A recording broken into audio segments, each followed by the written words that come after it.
নবী করিম সাল্লাল্লাহু আলাইহি সাল্লামের ইন্তিকালের পর নবী করিম সাল্লাল্লাহু আলাইহি সাল্লামের ইন্তিকালের পর যখন ইন্তেকাল হয়ে গেল, এখন দেশ চালার জন্য তো প্রধানমন্ত্রী লাগবে, খলিফা লাগবে। এরপরে আবু বকর সিদ্দিক রাদিয়াল্লাহু তাআলা আনহুকে প্রথম খলিফা বানায় দেওয়া হলো। ঘটনাটা ভালো করে খেয়াল করে শুনবেন, এর মধ্যে অনেক কিছু আপনারা জানতে পারবেন। উমর রাদিয়াল্লাহু তাআলা আনহু আছে, উসমান রাদিয়াল্লাহু তাআলা আনহু আছে, আলী রাদিয়াল্লাহু তাআলা আনহু আছে। চারজনের ভিতরে সর্বপ্রথম খলিফা হযরত আবু বকর সিদ্দিক রাদিয়াল্লাহু তাআলা আনহু। আবু বকর সিদ্দিক রাদিয়াল্লাহু তাআলা আনহুকে প্রথম খলিফা বানায় দিলেন। বানায় দেওয়ার পরে মসজিদে নববী হলো সংসদ ভবন, আর সংবিধান হচ্ছে কোরআন। কোরআন দিয়ে দেশ চলবে, আর মসজিদে নববী হচ্ছে সংসদ। প্রথম খলিফা হচ্ছে প্রধানমন্ত্রী, দ্বিতীয় খলিফা ওমর রাদিয়াল্লাহু তাআলা আনহু প্রধান বিচারপতি, চিফ জাস্টিস। প্রধান বিচারপতি হলো ওমর রাদিয়াল্লাহু তাআলা আনহু, আর আলী রাদিয়াল্লাহু তাআলা আনহু এবং উসমান রাদিয়াল্লাহু তাআলা আনহু তাদেরকে সহযোগিতা করবে দেশ চালানোর জন্য। আবু বকর সিদ্দিক রাদিয়াল্লাহু তাআলা আনহু খলিফা হওয়ার পরে উসমান রাদিয়াল্লাহু তাআলা আনহু একদিন যে বলছে, ভাই ওমর, ভাই আবু বকর, আপনি কি দিয়ে দেশ চালান? বলছে, আমি কোরআন দিয়ে দেশ চালাই। আপনাদের সংসদ কোথায়? সংসদ হচ্ছে মদিনার মসজিদ। প্রধান বিচারপতিকে? প্রধান বিচারপতি ওমর রাদিয়াল্লাহু তাআলা আনহু। আপনি কোরআন দিয়ে দেশ চালান, যদি এই ইসলামী রাষ্ট্রের মধ্যে কোনো মানুষ না খেয়ে মারা যায় তাহলে আপনাকে জবাব দিতে হবে। হ্যাঁ, অবশ্যই দিতে হবে। আমি দেখলাম একটা মহিলা 3 দিন যাবৎ খাবার খায় না, একটা মহিলার বাড়িতে 3 দিন যাবৎ কোনো খাবার নাই। মহিলাটা অন্ধ, 1 নম্বর মহিলাটা অন্ধ, 2 নম্বর মহিলাটা বৃদ্ধ, 3 নম্বর মহিলাটা তার স্বামী নাই, 4 নম্বর মহিলাটার কোনো ছেলে সন্তান নাই। অন্ধ, বৃদ্ধ, তার স্বামী নাই, ছেলে নাই। এই মহিলাটা 3 দিন যাবৎ না খেয়ে আছে। আপনি যে কোরআন দিয়ে দেশ চালান, কিন্তু মহিলা 3 দিন যাবৎ না খেয়ে আছে। আবু বকর সিদ্দিক রাদিয়াল্লাহু তাআলা আনহু বললেন, ভাই উসমান, আমি এই মুহূর্তে তার খাবারের ব্যবস্থা করে দিব।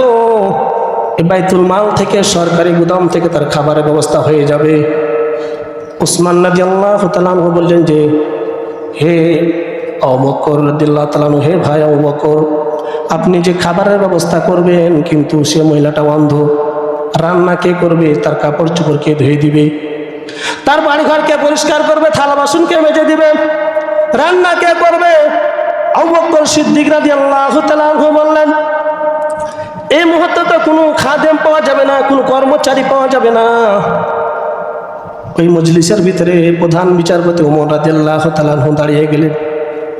ওমর রাদিয়াল্লাহু তাআলা আনহু দাঁড়িয়ে গিয়ে বলছেন, আমিরুল মুমিনিন, ভাই আবু বকর, আমি কিন্তু ওই মহিলার কাজগুলো করব, কর্মচারী হিসাবে তার বাড়িতে যাব, তার কাজগুলো করব, বিনা বেতনে, বিনা ভাতায় আমি তার কোনো সেবা যত্ন করে দিব। আবু বকর সিদ্দিক রাদিয়াল্লাহু তাআলা আনহু বলতেছেন, ভাই ওমর, তুমি হলে প্রধান বিচারপতি, তুমি রাষ্ট্রের কাজ করবে না মহিলার খেদমত করবে? ওমর রাদিয়াল্লাহু তাআলা আনহু বললেন, আমি সকালে অফিসে আসার আগে তার কাজগুলো করে দিয়ে যাব, এবং অফিস থেকে আসার পরে সন্ধ্যার সময় তার কাজগুলো করে দিব।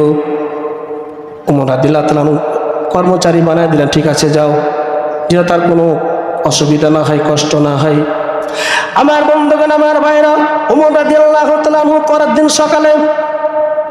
সকালে নাস্তা সেরে, ফজর নামাজ পড়ে নাস্তা করে মহিলার বাড়িতে এসে বলতেছিল, মা, কে আছো? আমি আপনার বাড়ির নির্ধারিত কর্মচারী, আপনার বাড়ির কাজ করার জন্য এসেছি। বাড়ির ভিতর থেকে মহিলা বলতেছে, বাবা, তুমি কে? আমি তোমাকে চিনি না, তবে তুমি আসার 3 ঘন্টা আগে, একজন যুবক এসে আমার বাড়ির সমস্ত কাজগুলো করে দিয়ে গিয়েছে, আমার কাপড় চোপড় সবগুলো ধুয়ে দিয়ে গিয়েছে। 3 ঘন্টা আগে একজন যুবক করে গিয়েছে। ওমর রাদিয়াল্লাহু তাআলা আনহু চিন্তা করলো, আমাকে দায়িত্ব দিয়েছে, আবার কে 3 ঘন্টা আগে কাজ করে গেল? পরের দিন আবার যখন সকালে ফজর নামাজ পড়ি, ওমর রাদিয়াল্লাহু তাআলা আনহু বৃদ্ধা মহিলার বাড়ির সামনে এসে বলছে, মা, আপনার বাড়িতে আমি এসেছি, আমি নির্ধারিত কর্মচারী, বলেন কোন কাজটা করতে হবে, কি রান্না করতে হবে? বুড়ি বৃদ্ধ মহিলা ডাক দিয়ে বলছেন, বাবা, তুমি আসার 2 ঘন্টা আগে একজন যুবক এসে সমস্ত কাজগুলো করে দিয়ে চলে গেছে। উমর রাদিয়াল্লাহু তাআলা নরম মানুষ না গরম মানুষ বলেন তো? এমন গরম মানুষ যে শয়তান যদি দেখে উমর রাদিয়াল্লাহু তাআলা রাস্তা দিয়ে যায়, শয়তানের রাস্তা দিয়ে না অন্য রাস্তা দিয়ে যায়। এত গরম মানুষ, মিজাজটা গরম হয়ে গেল। 2 দিন যাবত আমি খেদমত করার জন্য আসছি, আল্লাহর কাছে আমি কি জবাব দিব? খলিফার কাছে আমি আবু বকরের কাছে আমি কি জবাব দিব? 3য় দিন যখন ফজর নামাজের আগে এসে গেছেন, আসার পরে উমর রাদিয়াল্লাহু তাআলা বলছেন, মা আপনার কি কাজ করতে হবে বলেন, কাজগুলো করে দিই, রান্না বান্না করে দিই। মহিলা বলতেছেন, বাবা তুমি আসার আগে 1 ঘন্টা আগে একজন যুবক সমস্ত কাজগুলো করে দিয়ে গেছে, আর আমার কাছে আমাকে খাবার, নিজ হাতে খাবার খাইয়ে গিয়েছে, আর আমার কাছে মাথায় হাত দিয়ে দোয়া চেয়েছে, দোয়া চেয়ে আমার কাছ থেকে চলে গেছে। উমর রাদিয়াল্লাহু তাআলা রেগে গেলেন যে কে আমার খেদমত, আমাকে কর্মচারী হিসাবে রেখেছে, আবার আমার কাজগুলো কে করে? আজকে দেখতে হবে উমর রাদিয়াল্লাহু তাআলা সেদিন অনেক রাত্রিবেলা তার ঘুম হয় না। কিভাবে ঘুম হবে? আমাকে দায়িত্ব দিয়েছেন। আমার বন্ধুগণ, আমার ভাইরা, উমর রাদিয়াল্লাহু তাআলা গভীর রাত্রে এসে দাঁড়িয়ে আছে তরবারি, লাঙ্গা তরবারি নিয়ে। কে খেদমত করতে আসে, কে কাজ করতে আসে তাকে দেখতে হবে। রাত্রিবেলা যখন আমার বন্ধুগণ অনেক রাত্রে, গভীর রাত্রি, উমর রাদিয়াল্লাহু তাআলা আস্তে আস্তে যখন বৃদ্ধ মহিলার বাড়ির দিকে আসতেছে, বাড়ির ভিতর থেকে একজন যুবকের কথা শোনা যায়, কিন্তু দেখা যায় না অন্ধকারের ভিতরে। তখন তো আর এরকম লাইট ছিল না, কারেন্ট ছিল না, একটা বাতি টিপ টিপ করে জ্বলতেছে, অন্ধকারের কিছু দেখা যায় না, খালি ঝাপসাভাবে দেখা যাচ্ছে। কিন্তু একজন যুবকের কথা শোনা যায়। যখন যুবক সমস্ত কাজ করে বেরিয়ে যাচ্ছে, এবার উমর রাদিয়াল্লাহু তাআলা তরবারি বের করে বলতেছে যে কে তুমি? হে যুবক, তুমি দাঁড়াও না, তোমাকে হত্যা করে ফেলবো, সিলিন্ডার হয়ে যাও। উমর, আমার রাগ তোমরা জানো না। উমর রাদিয়াল্লাহু তাআলা এই কথা শুনে আবু বকর সিদ্দিক রাদিয়াল্লাহু তাআলা কিন্তু 2 হাত করে উপরে করে সিলিন্ডার হয়ে গেছে। আস্তে আস্তে উমর রাদিয়াল্লাহু তাআলা সামনে যাচ্ছে। যখন তার কাছে দেখলো, যাওয়ার পরে কি দেখলো?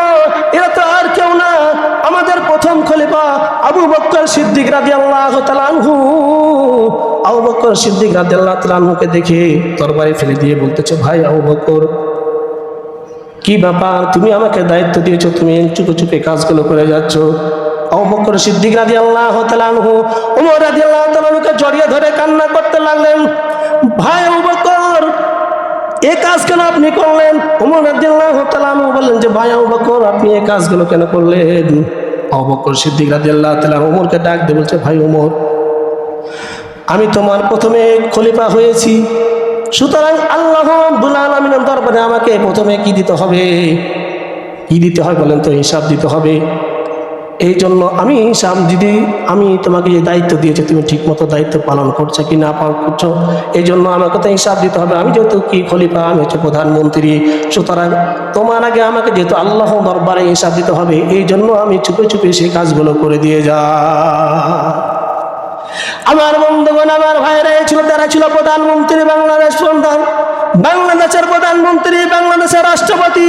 পৃথিবীর যদি মানুষেরা যদি এরকম দেশ চালন করত, এইভাবে কোরআন দিয়ে যদি দেশ শাসন করত, বাংলাদেশের ভিতরে একটা চোর থাকতো না, লুচ্চা থাকতো না, গন্ডা থাকতো না, বাটপাট থাকতো না, দেশের টাকা বিদেশে নিয়ে যেত না, যাওয়ার পরে সোনার বাড়ি বানাইতো না। আমার বন্ধুগণ, আমার ভাইরা, এই জন্য কোরআন পড়তে হবে, কোরআনের কাছে আসতে হবে।